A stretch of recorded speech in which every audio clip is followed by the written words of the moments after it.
Inside Michigan Football is presented by Meijer. Hi, everybody. Welcome to Inside Michigan Football. The Wolverines come away with a 33-7 victory over Northwestern to go 7-0 at the Big House in John Jansen. The first half of this game, a little strange, wasn't it? It was, because it was so dominant by Michigan. 17 first downs. Northwestern only had 3. You look at the time of possession. You look at the yardage. Everything was heavily in Michigan's favor, but they go into halftime only up by 3 points. And the one play that ignited Michigan in the first half, and again, the scoreboard didn't indicate the domination that Michigan was putting on Northwestern in that first half. The one play that ignited Michigan was a 19-yard run by Hassan Haskins where you couldn't see him for the first 10 yards of the run. That was an amazing play, but the power of Haskins and an offensive lineman just helping you along a little really got their first scoring drive going. Well, you and I have been a part of some of these plays before where you try and push your running back, your quarterback forward just a little bit. This was all 5 offensive linemen. You had the tight ends in there. Hell, you even had Cade McNamara get in the mix at the very end. But it just shows, I think it's the epitome of what this team is. They're a grinded-out football team. It's on Haskins. We've talked so many times about how he keeps his legs moving, how he keeps working for yardage.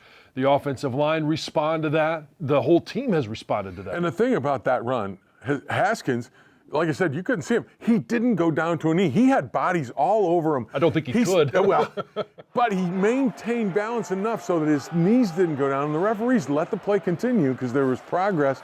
And he wound up coming out the other end. And at the end, he actually had to put a hand down to maintain balance to get the last 7 or so yards.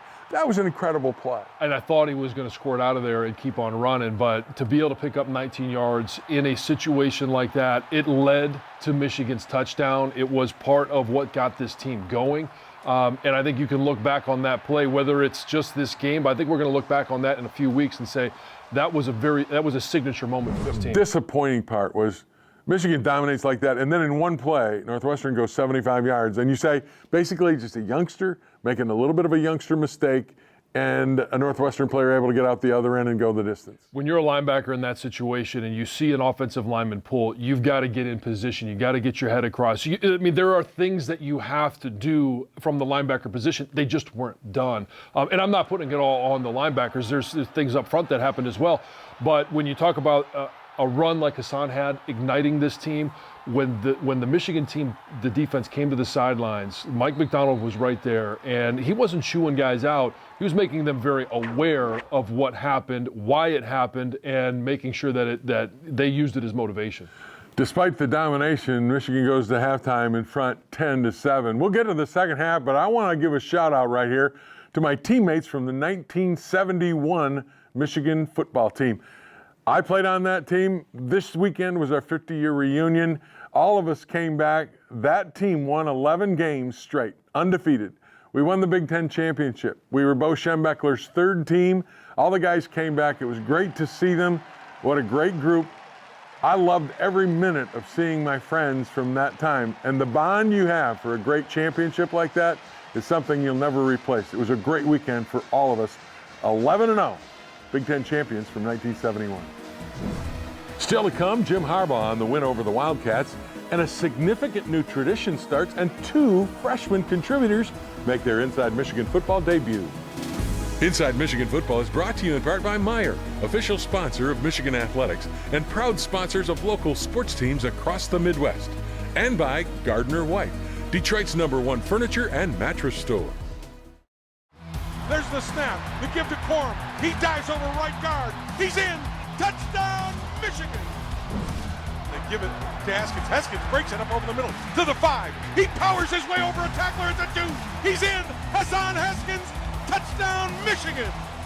We feed off each other. You know, I think we want to see each other win. I know we want to see each other win. And we just get excited. You know, it's hard to stop a 1-2 punch like myself and Hassan. I get hype. And I think he gets hype as well when he sees me, break some ankles. So we feed off each other. So Michigan has the 10-7 lead at halftime. In the second half, they outscore Northwestern 23-0. That's how to put the game away, and they did. But Michigan used their special teams and a defensive turnover to make it happen. They converted on those special teams plays and the turnover by DJ Turner into touchdowns, and that's how good teams do it. The first one, Cornelius Johnson on a block punt. The first time he's run that play, the first time he's been on special teams, and he's able to get in there, get a block punt, they recover it, they go down and they score a touchdown. You mentioned the interception by DJ Turner. When you have the ability to create big plays and momentum-shifting plays and then turn those into points, that's the key for this Michigan football team. The mental momentum aspect of turning those big turnaround plays into points is what ultimately makes those turnaround plays worth their weight in gold. It is, because you've got to be able to capitalize on that. You've got to make your opponent know that if they make a mistake, you're going to turn it into points. And now we're going to talk about the Michigan State game coming up. They know if they make a mistake, Michigan will make them pay. Penn State, Ohio State. You've got to make those teams, as they watch the film, know that if you're going to make a mistake, Michigan will make you pay. The other thing that we saw in this game, and it's been a recurring theme throughout this season, Michigan's tight ends have been wonderful receivers, but they've turned into really dominant blocking guys. They've been on a motion man, a wham block, or lining up in the backfield as a quote-unquote fullback. Those guys have gotten the job done blocking for Hassan Haskins and Blake Corum, who against Northwestern both had 100 yards rushing. Well, when you and I played, it was the counter, and you'd pull the guard and the tackle. Now, you don't see them pull the tackle quite as much. We did early in the season, but now they're pulling the guard, and they're using that tight end, whether Eric All lines up in the backfield, they bring him in motion as that trapping extra, what used to be the tackle. And Eric All, there was a play in the game where he's frustrated because they're trying to get everybody lined up, and then all of a sudden he finally gets lined up. He uses that frustration to knock out a linebacker. Hassan Haskins goes in for a touchdown. Their ability to block at the point of attack is a large part of why Michigan has had really good success running the football. And the other thing, and we've talked a lot about offense, we talked about the tight ends, and we talked about 2 running backs and the blocking and all that. But let's not forget about the defense. We did talk about the special teams play, but the interception by DJ Turner was big. But in addition to that, Northwestern couldn't run the football. One play, they get 75 yards, but the rest of the game, they couldn't hardly get anything until right at the bitter end. And this defense against the run in this game against Northwestern was huge. They had 100 yards rushing. One of those came on 75.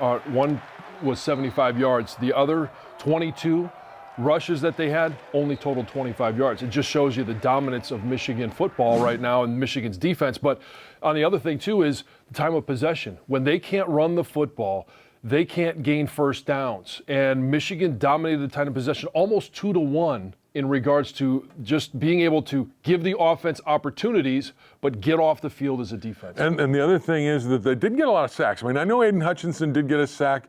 David Ojabo actually had 3 passes broken up in the game. This is a defensive end. They tipped 3 or 4 balls during the game.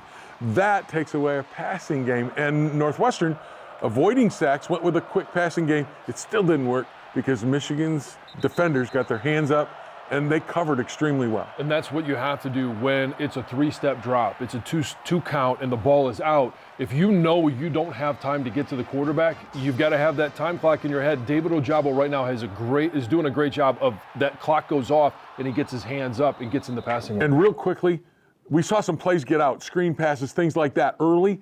Michigan showed adjustments to stop that. I know Colson made a play in the second half where a screen got out there. In the first half, it made yardage. Second half, it didn't. That adjustment is what Mike McDonald does with this defense. Those in-game adjustments, whether it's at halftime, but more importantly on the sidelines, when you have a wide receiver screen that hits you for big plays a couple times in a row, all of a sudden you take that away.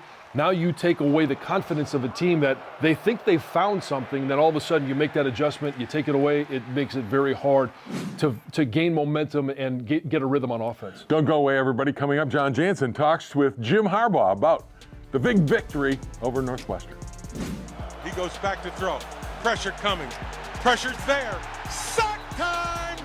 Every time we go out there, pass, whatever, we try and make anybody trying to, on the offensive side, feel pressure. Whether it's a running back, squeeze that pocket anytime, any chance we get. We just play like ourselves today and just running around the ball, executing, communicating, and we just felt comfortable out there.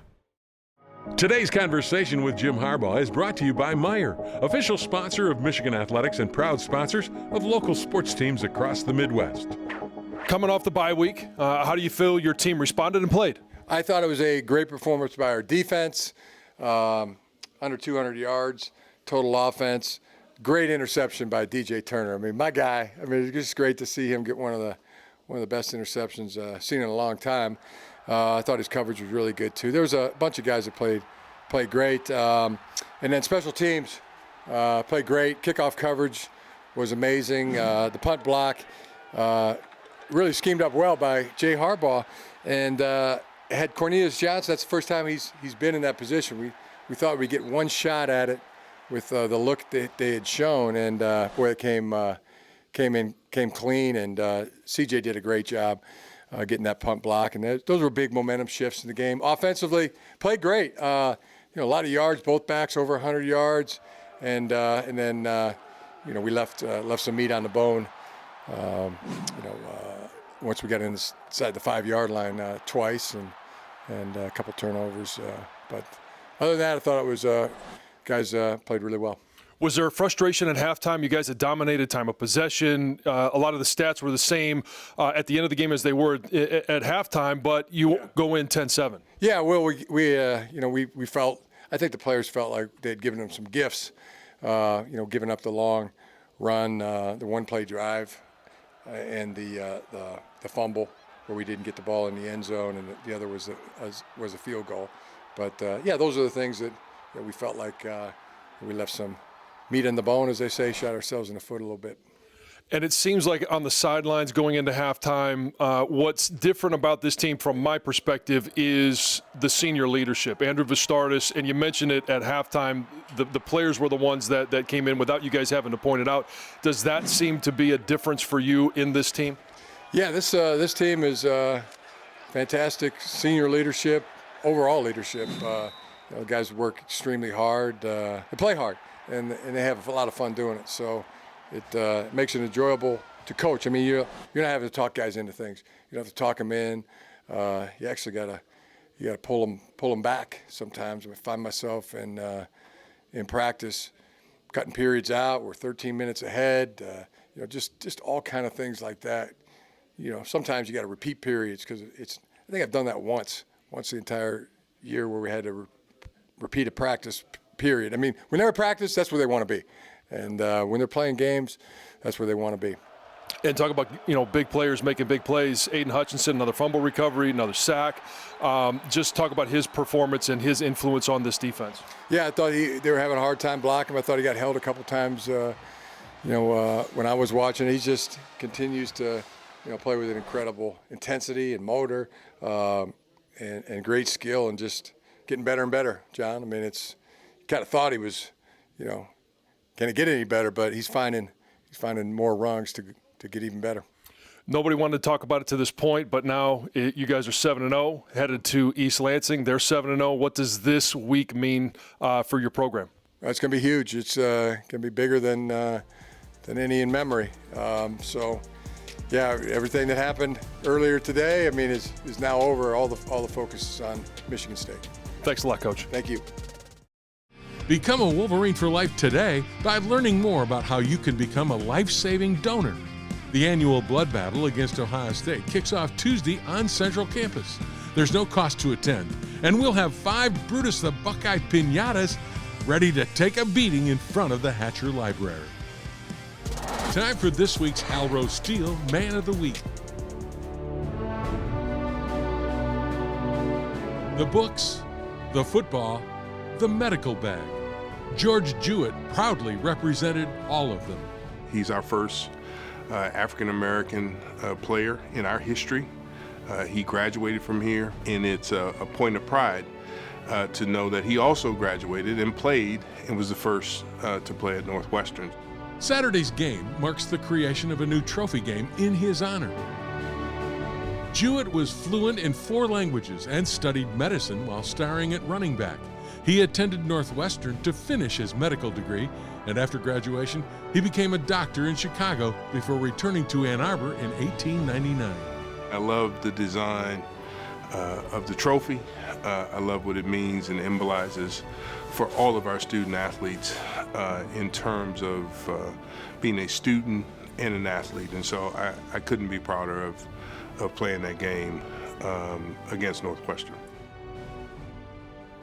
This is a great looking trophy for the first thing, but the second thing is it has a personal connection with Jim Harbaugh. The assistant principal at Tappan Junior High, when Jim was just a youngster with his brother John going to school there, was a relative of Mr. Jewett. That kind of brings this trophy to Ann Arbor, and it's great to keep it here. It's great to be able to have it here. The first time it's on the line, Michigan gets to keep it. Now, who knows when we play Northwestern next, and it's not going to be every year, so it's going to stay here for some time. And the other thing that was great, Jim called it significant. It's a significant trophy because it has more than just a meaning about a football game. It's about what Mr. Jewett was. He was a doctor.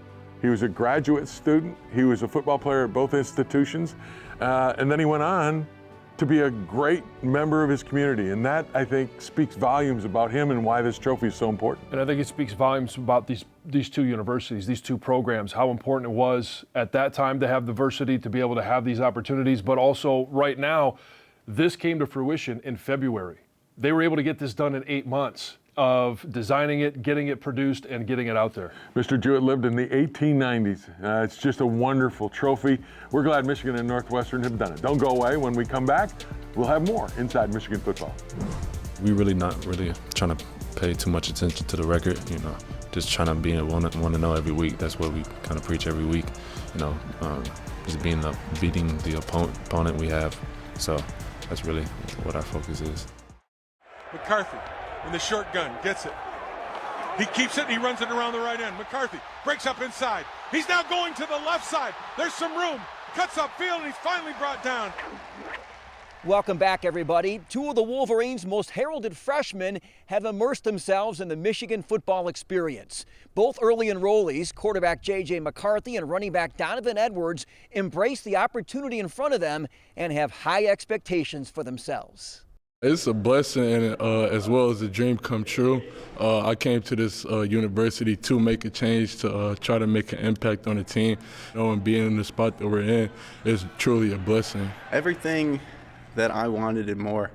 I mean, once I stepped in the building, first thing, it's just been like what a Michigan man is about. And I feel like since the progression from winter to now has just been unreal. It's been everything that I wanted.